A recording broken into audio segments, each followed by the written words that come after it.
Klar, Richtig geht los. Bayer. Sie sind Bayer. Jawohl. Und woher aus Bayern?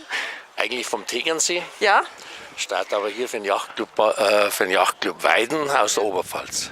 super. Kann man da segeln, wenn man von da unten Da ist kommt? ein kleiner, in der Oberpfalz ist ein kleiner See, das war einmal ein Braunkohlenabbaugebiet, aber gelernt habe ich es am Schliersee am Tegernsee, sehr drehende Winde und da lernt man es eigentlich recht gut. Und wie gefällt Ihnen Glücksburg hier oben? Sehr gut, sehr gut, das ist wunderschön.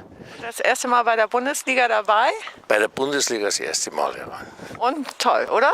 Ja, es ist sehr interessant. Ich finde es sehr gut, dass ich es gemacht habe. Ich bin ja seit meinem 15. Lebensjahr segle ich und bin ein aktiver Regattasegler. Kenne das auch hier oben. Ich habe mehrmals die Kieler Woche auch schon gewonnen.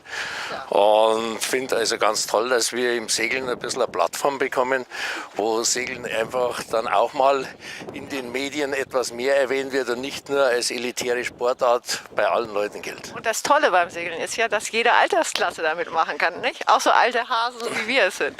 Sie sagen genau den Grund, warum ich mich mit 20 Jahren entschlossen habe, Regatta zu segeln. Ich habe 16 Jahre Eishockey gespielt, also bin, wie gesagt, aus den Bergen, Skifahren, alles, was es da gerade gibt. Aber mit 20 Jahren ist am Münchner Yachtclub jemand mit 82 Jahren im Drachen deutscher Meister geworden. Dann habe ich gesagt, das magst du, da segelst du nie in der Altersklasse, sondern kannst immer auch gegen die Jungen kämpfen. Und das macht halt riesig Spaß. Ja, super. Vielen Dank.